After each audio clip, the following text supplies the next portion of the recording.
comment le cocon est né, d'abord expliquer que c'est un gîte intra-hospitalier. Pourquoi? Parce qu'il y a des maisons de naissance, mais qu'il y a une protection du titre maison de naissance. Par définition, ça doit être extra-hospitalier. Mais on fonctionne un petit peu sur le même modèle.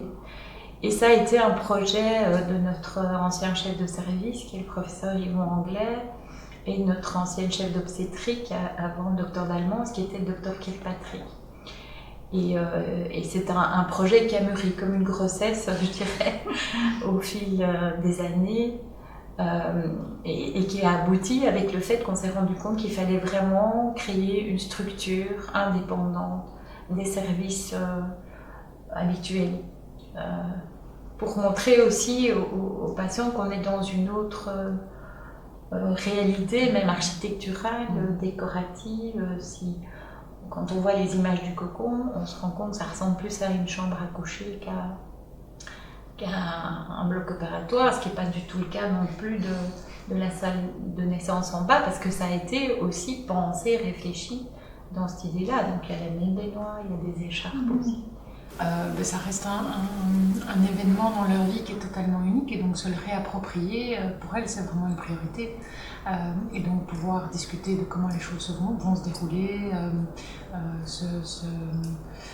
pouvoir le gérer comme à la maison, c'est un côté humanisé qui est très attirant. Et donc elles sont soutenues tout le long, et elles arrivent à se réapproprier l'événement. Ça leur procure une grande satisfaction.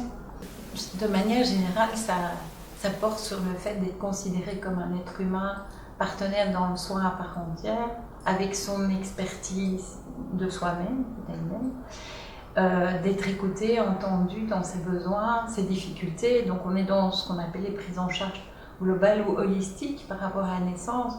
Je pense qu'il y a la sécurité médicale, mais il y a aussi la sécurité émotionnelle et psychologique qui est très importante dans le soin de manière générale.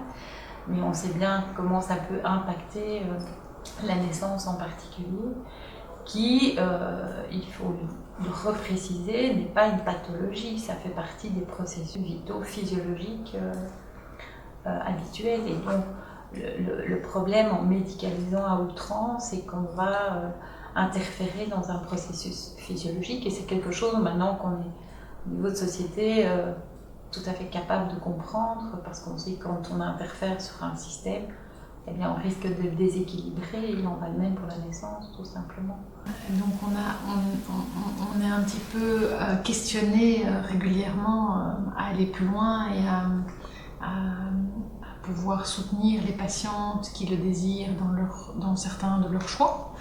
Et donc c'est pour ça qu'on a créé il y a 3 ans maintenant la clinique du siège, qui existe donc ici à l'hôpital, pour offrir la possibilité aux mamans dont le bébé est en siège d'accoucher par voie naturelle, parce que c'est une expertise qui a tendance à disparaître. Il y en a de moins en moins, donc les gens sont de moins en moins expérimentés. Donc là on a aussi profité du professeur Kirkpatrick pour démarrer la clinique.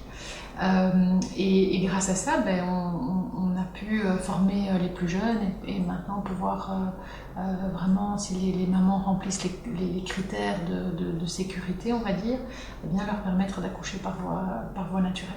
Ce qui est particulier dans le champ de la naissance, c'est qu'il y a un troisième acteur, c'est l'enfant. Et donc on sait très bien que la manière dont l'enfant va venir au monde va impacter tout son développement ultérieur.